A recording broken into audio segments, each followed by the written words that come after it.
అందరికీ నమస్కారం. సో ముఖ్యమంత్రి రేవంత్ రెడ్డి గారు ఏది విదేశీ పర్యటనకు నిన్న బయలుదేరి వెళ్ళినాడు. సో అంతకంటే ముందు సిఎల్పి సమావేశం జరిగింది. సిఎల్పి సమావేశంలో ఆయన కొన్ని కీలకమైనటువంటి వ్యాఖ్యలు చేసినారు. సో దాంట్లో ప్రధానంగా మంత్రులంతా ఎవరు ఆశావాహులంతా ఓపికతో ఉండాలనేటువంటి ఒక కీలకమైనటువంటి వ్యాఖ్య. రెండో వ్యాఖ్య ఏంటంటే మంత్రివర్గ విస్తరణపై ఎవరు మాట్లాడొద్దు. మూడోది ఏంటంటే మే 1 నుంచి నేను ప్రజల్లోకి రాబోతున్నా అనేటువంటి 3 కీలక వ్యాఖ్యలు చేసింది. ఈ నిజమేనా అని అంటే పచ్చి అబద్ధం. ఇది ఈ వ్యవహారం అంతా పచ్చి అబద్ధం. సిఎల్పి సమావేశం ఎందుకు పెట్టిండు, దాని అవసరం ఏమొచ్చింది ఇప్పుడు అంటే మీరు ఒకసారి చూడండి.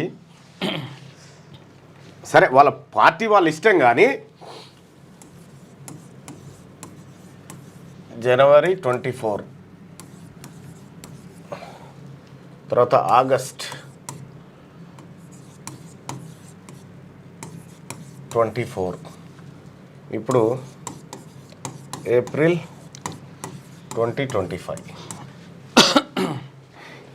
ఇక్కడ లండన్ గిండన్ పోయిండు. ఆ లండన్ పోయే కంటే ముందు 2 రోజుల ముందు సిఎల్పి సమావేశం పెట్టిండు. ఆ తర్వాత అమెరికా, తర్వాత ఇతర దేశాలకు పోయిండు, అప్పుడు సిఎల్పి సమావేశం పెట్టిండు. ఇప్పుడు ఏప్రిల్లో ఇప్పుడు నిన్న జపాన్కి పోయిండు, సిఎల్పి సమావేశం పెట్టిండు. సో ఎందుకు పెడతా ఉన్నాడు ఇట్లా? విదేశీ పర్యటనకు పోయినప్పుడల్లా సిఎల్పి సమావేశం ఎందుకు పెడతా ఉన్నాడు అంటే ఒకటే పంచాయతీ. నేను అటు పోయే వరకల్లా మళ్ళీ నాదెండ్ల భాస్కర్ రావు తయారవుతాడా ఏంది? ఈడ ఎన్టీ రామారావు ఉన్నప్పుడు నాదెండ్ల భాస్కర్ రావు కూడా ఎన్టీ రామారావు గారు గతంలో విదేశీ పర్యటనకు పోయిండు. విదేశీ పర్యటనకు పోయొచ్చే వరకల్లా నాదెండ్ల భాస్కర్ రావు గారు రెడీ చేసి పెట్టుకున్నాడు. ఇక్కడ ఏది అధికార కుర్చీ సీఎం కుర్చీని ఎత్తుకపోయిండు. సరే తాత్కాలికమైనప్పటికి కూడా సో అదేమైనా జరుగుతుందా అని ఏం చేస్తారంటే ఈ సిఎల్పి సమావేశంకి వచ్చి అందరు సంతకాలు తీసుకుంటారు. ఫస్ట్ సిఎల్పి సమావేశాన్ని అందరు సంతకాలు తీసుకుంటారు. అంటే వీళ్ళంతా ఇంకా పార్టీతో బాండింగ్ అయి ఉన్నారు అనేటువంటి వాతావరణం.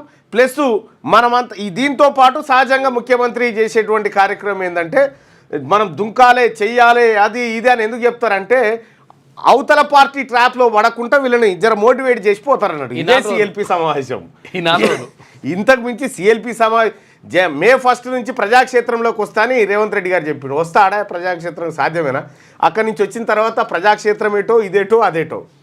సో ఈ 22 తారీఖు దాకా ఈ కుర్చీకి ఏమైనా అయితే ఎట్లా అని చెప్పి ఈ సిఎల్పి సమావేశాలు అనేటివి ఒక గిందుకు జరుగుతాయి అన్నట్టు.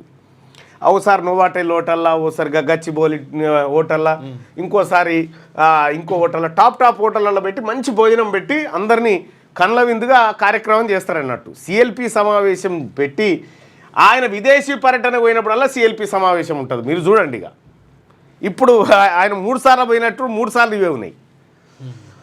సో కాబట్టి ఆ సిఎల్పి సమావేశం అందులోని అంశాలను సీరియస్గా తీసుకోవాల్సినటువంటి అవసరం పెద్దగా లేదు. Thank you. ఎందుకంటే లైవ్ ఇంటరాప్ట్ అయినా కూడా మీరు మంత్రి పదవి ఇవ్వాలి. గాంధీ సామాజిక వర్గానికి. గాంధీ సామాజిక వర్గం అంటే కోమటోళ్ళకు కానీ వైశ్యులకు. అచ్చా సూపర్గా వస్తుందట సౌండ్. ఓకే. సో అది ఒక అంశం.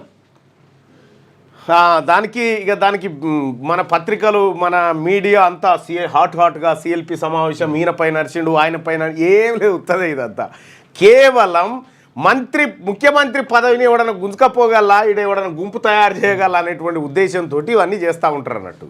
ఈ ప్రజలకు తెలియదు. మీడియాకు అంటే ఆలోచిస్తే మీడియాకు కూడా అర్థమవుతుంది. కాకపోతే మీడియా రాయలేదు ఇదంతా. లేటెస్ట్ న్యూస్ తెలుగు మరియు ఇంగ్లీష్ అప్డేట్స్ కోసం ఇప్పుడే క్యూన్యూస్ అఫీషియల్ యాప్ ని ప్లే స్టోర్ నుండి డౌన్లోడ్ చేసుకోండి. సరికొత్త సమాచారాల కోసం క్యూన్యూస్ వెబ్సైట్ ని ఫాలో అవ్వండి. ఛానల్లో ప్రాంతీయ, జాతీయ, అంతర్జాతీయ వార్తలు వీక్షించండి. లైక్ చేయండి.